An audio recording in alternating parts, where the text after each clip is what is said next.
Di sini kami dari kelompok 3, kami akan memperkenalkan diri. Baik, saya di sini Muhammad ini menjadi tuan. Ya, saya di sini kami menjadi mekanik 2. Saya Taufan Muzaki Darani. Di sini saya sebagai komputer. Saya Livia Hasanura, di sini saya sebagai mekanik. Saya Rizky Andriawan sebagai mekanik.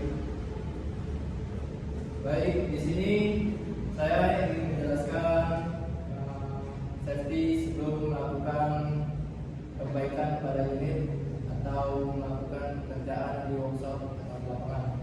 Yang pertama kita harus memperhatikan yang contoh di samping kita ini yaitu guru feeder yang helmet untuk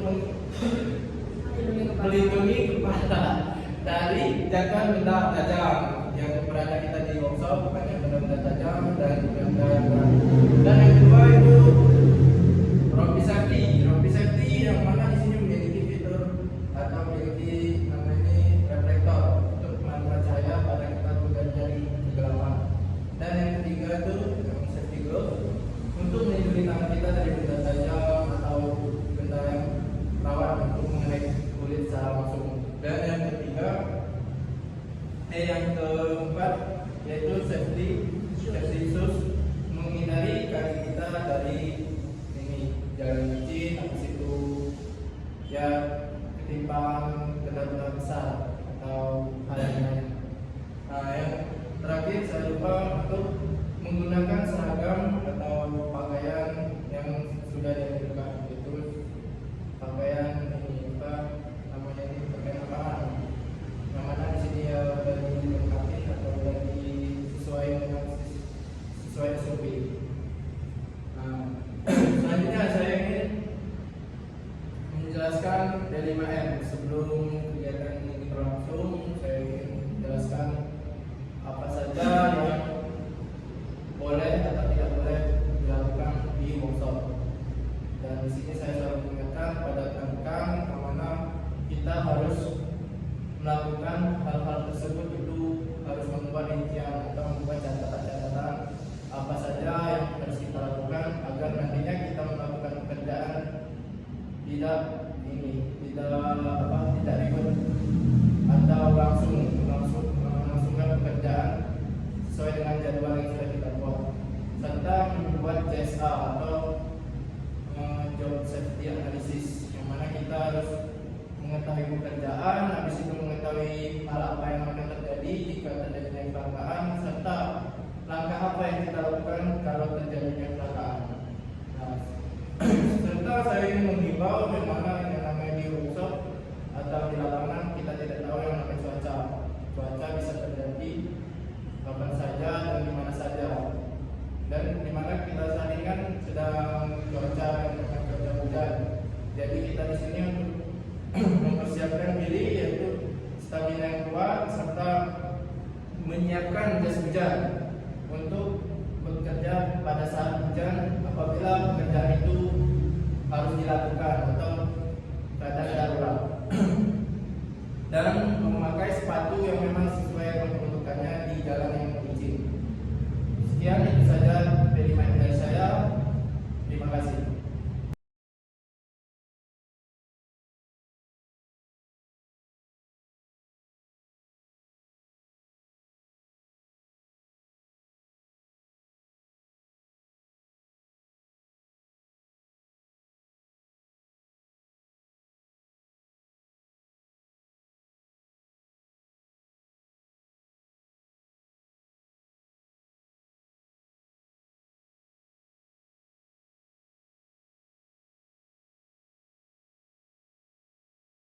Oke, di sini saya akan menjelaskan tentang beberapa komponen dari komutator.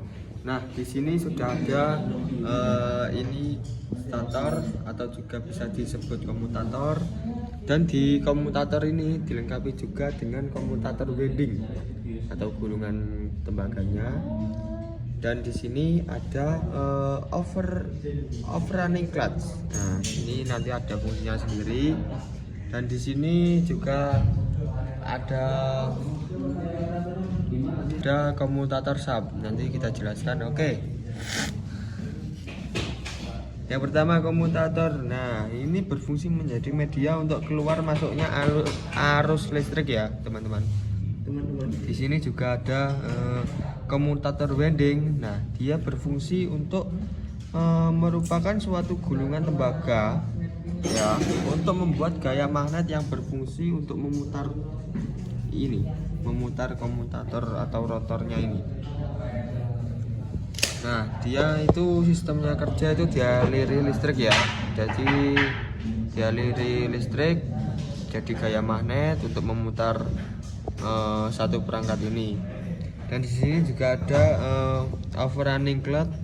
Overrunning cloth ini berfungsi untuk mengalirkan putaran yang dibuat oleh motor starter dan untuk menarik pinion gear jika putarannya lebih lambat dari putaran freewheel. Artinya begini, teman-teman. Nah, ini kalau arah begini, ini bisa putar.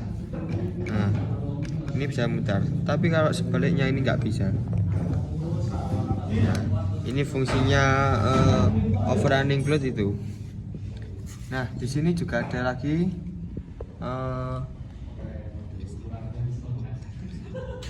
Nah, di sini juga ada lagi komutator shaft. Nah, ini fungsinya untuk poros dari komutator ini sendiri ya, bisa untuk water bearing juga. Oke, sekian penjelasan dari saya. Terima kasih. Ya, di sini saya akan menjelaskan bagian-bagian yang ada di solenoid ini. Nah, sebelum kita menjelaskan, kita buka dulu ya. Oke. Jadi video ini agak panjang, jangan sampai kalian skip. Kalau skip berarti Anda akan ketinggalan ilmu yang saya sampaikan. Oke. Di sini kita membuka solenoid ini harus hati-hati karena dapat spring, jadi dia kalau kita nggak waspada bisa loncat. Ya, ada hentakan.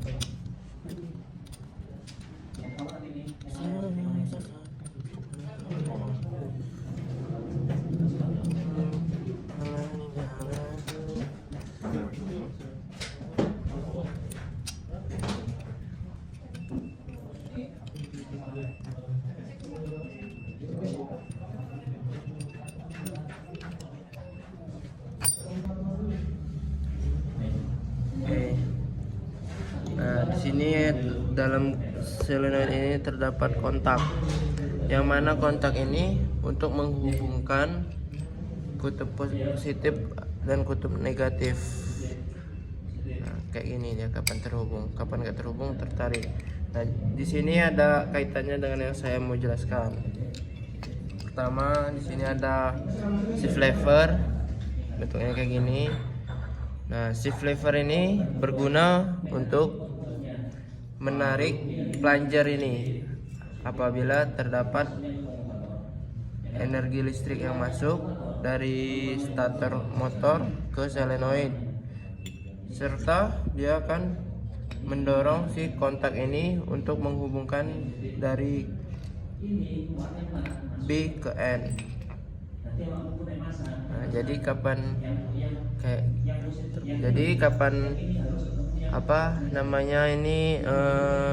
shift lever ini ditarik, tidak adanya energi listrik yang masuk, dia menarik plunger serta si kontak ini mengikuti si plunger ini karena ada daya magnet yang terdapat di sekitaran sini. Nah, kedua, di sini ada namanya plunger ya, yang mana plunger ini berfungsi untuk menarik dan mendorong si kontaktor ini serta sebagai dudukan spring return. Nah, yang ketiga, di sini ada spring return solenoid, yang mana fungsinya untuk mengembalikan posisi plunger ke posisi semula. Apabila si lever ini mendorong kan, nah jadi si spring return spring ini berfungsi untuk mengembalikan posisi plunger ini ketika energi listrik tidak mengalir pada sistem yang ada di solenoid ini. Baik, saya ingin menjelaskan tentang armatur motor ini digunakan untuk menghasilkan daya dari mesin listrik, membangkitkan gerak daya putar yang disebabkan perbedaan arah gaya gerak listrik. Arah gerak tersebutlah yang nantinya ditimbulkan dari kumparan medan. Sini ya, sini ada gulungan, nanti akan menghasilkan listrik, nanti akan berputar. Baik, saya ingin menjelaskan tentang starting motor. Di sini starting motor, saya menjelaskan tentang terminal. Yang pertama, di sini ada terminal S. Kemudian di sini ada terminal B. Kemudian di sini ada terminal C. Ya, di sini cara kerjanya yang pertama, ini dari positif baterai kita masukkan ke sini, ke B. Kemudian S ini langsung ke dinamo atau motor starter yang di bawah sini. Yang C ini dari kontak. Nah, cara kerjanya di sini dari plus baterai kita langsung dari plus kontak kita sambungkan ke plus baterai ini, maka solenoid ini akan berputar kemudian menggerakkan motor starter. Ya, sudah. Di sini saya akan menjelaskan tentang valve coil atau bisa disebut dengan stator ya. Kemudian ini brush ini berfungsi untuk sebagai penghantar dan meneruskan arus listrik yang berasal dari valve coil menuju ke armatur coil dan diteruskan ke kamulator hingga ke massa. Spring brush ini berfungsi untuk mengembalikan ke posisi semula atau menahan ini ya,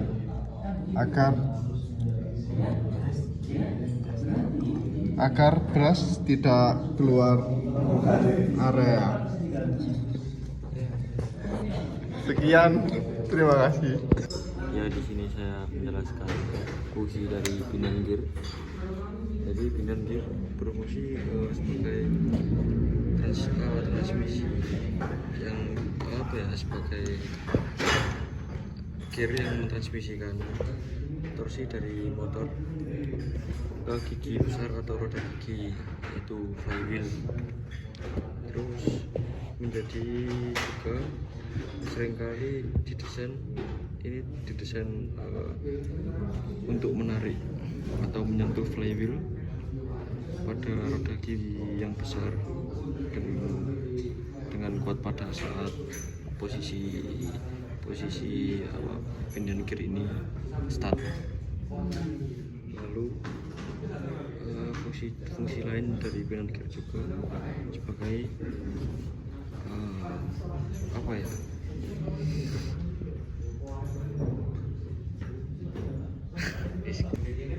di sini saya menjelaskan fungsi dari solenoid winding. Solenoid winding ini berada di dalam. Ini isinya itu seperti lilitan-lilitan yang fungsi sendiri dari solenoid digunakan untuk menggerakkan kontak pilus atau penyambung dalam motor starter. Juga bisa menjadi dapat menjadi bagian dari relay perlindungan arus atau fungsi lain itu memastikan operasi motor dalam batas yang aman. Ya, di sini saya menjelaskan fungsi dari kontak solenoid yang berfungsi untuk menghubungkan juga memutus aliran listrik pada B dan M, yang dibantu oleh plunger yang berfungsi untuk menarik dan mendorong kontak.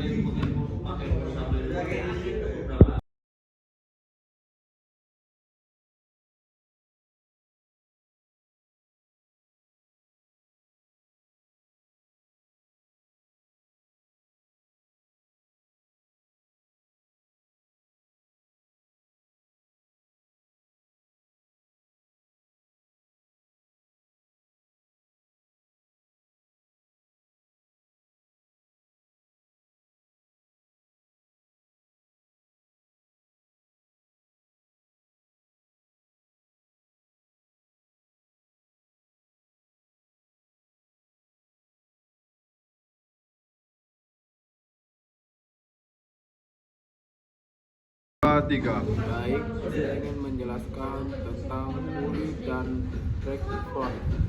Di sini lihat barangnya. Di sini puli ini berfungsi untuk menyalurkan atau tenaga dari engine ya. Nanti engine menggerakkan fumble, kemudian fumble sini tempatnya fumble dari engine. Dan di sini juga ada seperti kipas. Kipas ini juga berfungsi pendingin dari alternator. Kemudian di sini ada brake front. Ya, di sini ada frontnya dari alternator ini ya, frontnya mencegah dari alternator keluar. Kemudian di sini ada bearing. Sini biasanya ada bearing. Sini nanti frontnya ini menempel di engine. Oke, sekian, terima kasih. Ya baik, di sini saya akan menjelaskan alternator dan komponen-komponen di dalamnya. Yang mana alternator ini fungsinya untuk menjadi charging system dan regulator system atau penghubung tapi yang mengarahkan si arus listrik ini sesuai dengan kapasitasnya. Yang mana ini ada di dalam ini ada rear case dan front case ini. Dan di tengahnya ini ada terisi yang namanya stator dan rotor. Rotor ini berputar untuk menghasilkan magnet ke stator. Serta kalau sudah menghasilkan magnet, dia dapat memutar si puli ini. Bukan si puli sih. Si puli ini yang memutar dari panbel menggunakan bel.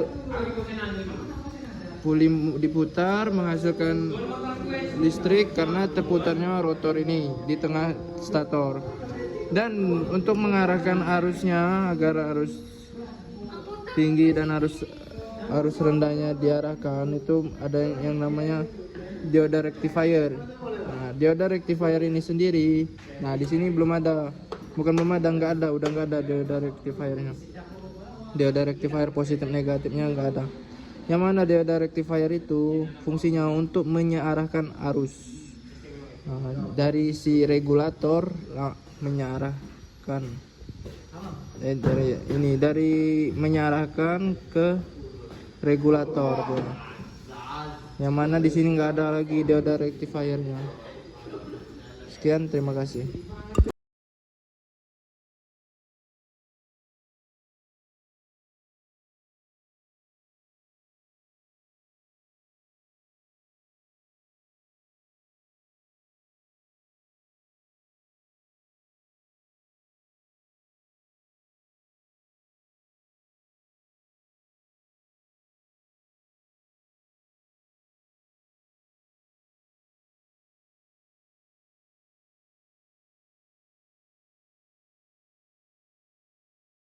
Baik, terima kasih telah menonton video penjelasan dari